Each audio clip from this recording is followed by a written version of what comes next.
ni former President Rodrigo Duterte sa akin, ni Tatay Digong. Lagi niya sinasabi sa akin noon, ganun talaga ang politika.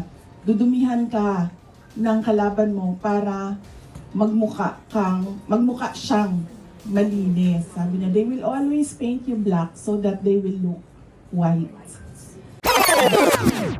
This coming 2028, may posibilidad po bang tumakbo kayo? Ma'am, please! Please! Please! Yes, ma'am. Para mapaghandaan namin lahat. We are serious.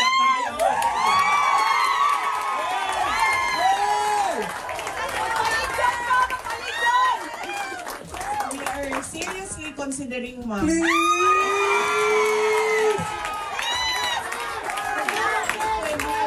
Tumutuloy yung Yes! Mama, awa ka! Hindi siya pwede. Ikaw lang ang pag-asa yan. Asa lang namin! Yes, I really believe that our country will be great, and I really believe. It will be with you! Hey!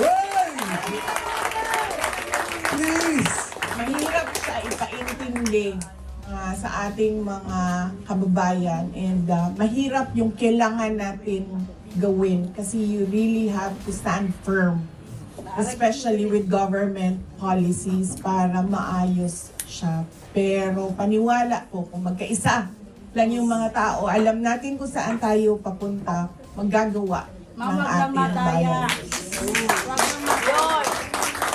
Yes, ma'am, isa din yan sa kailangan bantayan ng mga kandidato. Kasi nung una, nagpadala siya ng pera kasi sa akin through my older brother, si Congressman Pulong. Padala siya pera.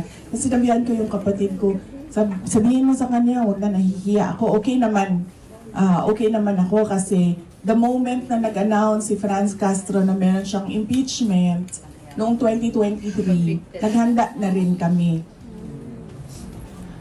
Meron na kaming kinausap na lawyers. So from that time hanggang ngayon, yung lawyers na yon, sila na yung tumututok doon. So sabi ko, wag na.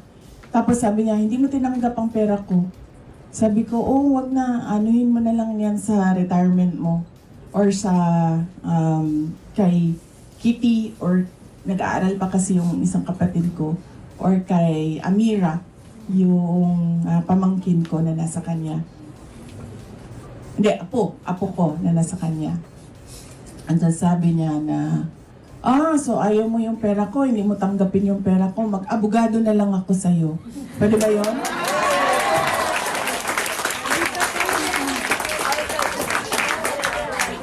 So sabi ko, naalala ko, abogado nga pala ito. So sabi ko, mag-abogado na lang ako sa'yo. Sabi ko, syempre, matanda na ba? 80 years old na. So, ayaw mo na i-agitate yung matanda. Si mabilis, mainis. So, sabi ko, okay. Sabi niya, hindi. Totoo, mag-abogado ako sa'yo. Sabi ko, okay nga, walang problema. Sabi ko, pipinuma ka lang naman, di ba? Sabi niya, hindi. Ipapatawag ko si Franz Castro.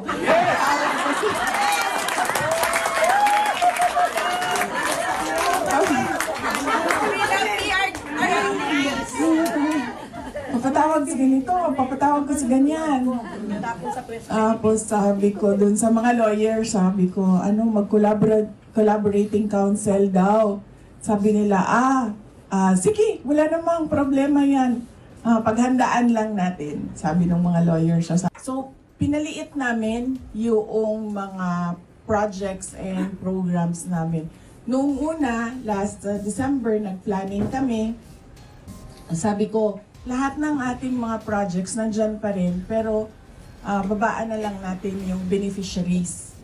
Pero nung nakapag-usap kami ulit, nitong January na lang na meeting, sabi ko, sabi rin ng execo, mas maganda siguro kung bawasan na lang natin yung projects natin para marami pa rin maka-benepisyo. So hanggang ngayon, tumutuloy yung meeting namin kung anong mga projects doon ang may impact talaga doon sa mga geographically isolated and disadvantaged areas. Kasi inuuna talaga namin yung mga underserved communities. Kasi laging pag sentro, like Davao City, madami ng opportunities. Pero yung mga kasikdit ng mga probinsya and municipalities na mga maliliit, yun yung mga kailangan talaga ng tulong. So pinaliit namin at pinakonti namin ang mga projects and programs namin. And siguro by